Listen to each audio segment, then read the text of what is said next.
تەفگەر پاشەوەی کە لە ماوەکانی ڕابردوودا ڕێکخراوی تەندروستی جیهانی تیمێک لە شارەزایانی نێودەوڵەتی ناردە شاری وەهانی چین بۆ لێکۆڵینەوە لە سەرچاوە و چۆنێتی سەرهەڵدانی ڤایرۆسی کۆرۆنا. ئەم تیمەیە کە لە حەڤە کەس پێکهاتبوون، حەڤە شارەزا و زانای چینیش لەگەڵیانە بە هەمان شێوە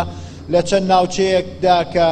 گومان دەکرایان پێشتر لە ڕاگەیاندنەکاندا ناوی دەهێنرا وەکو سەرچاوەی سەرهەڵدانی ڤایرۆسی کۆرۆنا. لەو ناوچانەدا لێکۆڵینەوەی خۆیان کرد و پاش گەڕانەوەیان لە شاری ژنێفەوە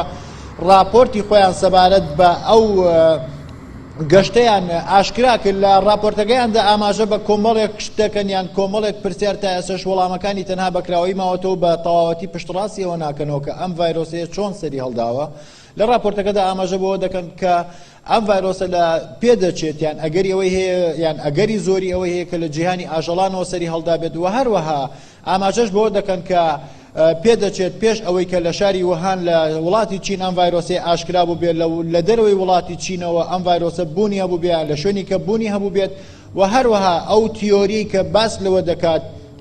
ئەم ڤایرۆسە لە یەکێک لە تاقیگەکانی شاری وەهان دروست کرابێت و بڵاو کرابێتەوە. ئەمان پێیان وایە کە ئەمە ڕێگەی بە هیچ شێوەیەک تێناچێت لە ڕووی زانستی و ڕێگە یعنی احتیمالی بە هیچ شێوەیەک نییە.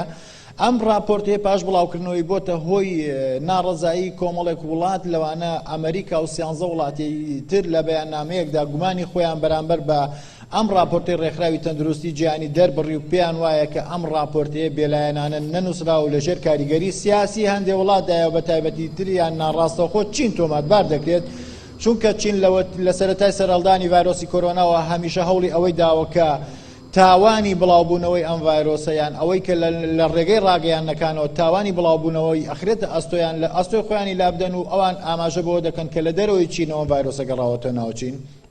لە دوای بڵاوبوونەوەی راپۆرتەکەی ڕێکخراوی تەندروستی جیهانی کۆمەڵێک وڵاتیان 14 وڵات گومانی خۆیانەوە پیشان دەدەن و پێیان وایە کە ئەم راپۆرتەیە کە ڕێکخراوی تەندروستی جیهانی لەسەر چۆنێتی سەرهەڵدانی ڤایرۆسی کۆرۆنا ئاشکرای کردووە جێگومانە و هەروەها لەژێر فشاری سیاسیدا نووسراوەتەوە. بۆیە پێیان وایە کە پێویستە لێکۆڵینەوەیەکی ورتر و زیاتر بکرێت و داواش لە وڵاتانی کە دەکەن کە پەیوەست بن بە ئەو هەڵوێستەوە. بەڵام ئەمڕۆ وەزارەتی دەرەوەی سویس لە ئاماژەی بەوە کرد کە ئەوان بە شێوەیەکی سربەخۆیی مامەڵە لەگەڵ پرسێکی لەو شێوەدا دەکەن یان مامەڵە لەگەڵ ئەو راپۆرتەدا دەکەن بە تایبەتی تر کە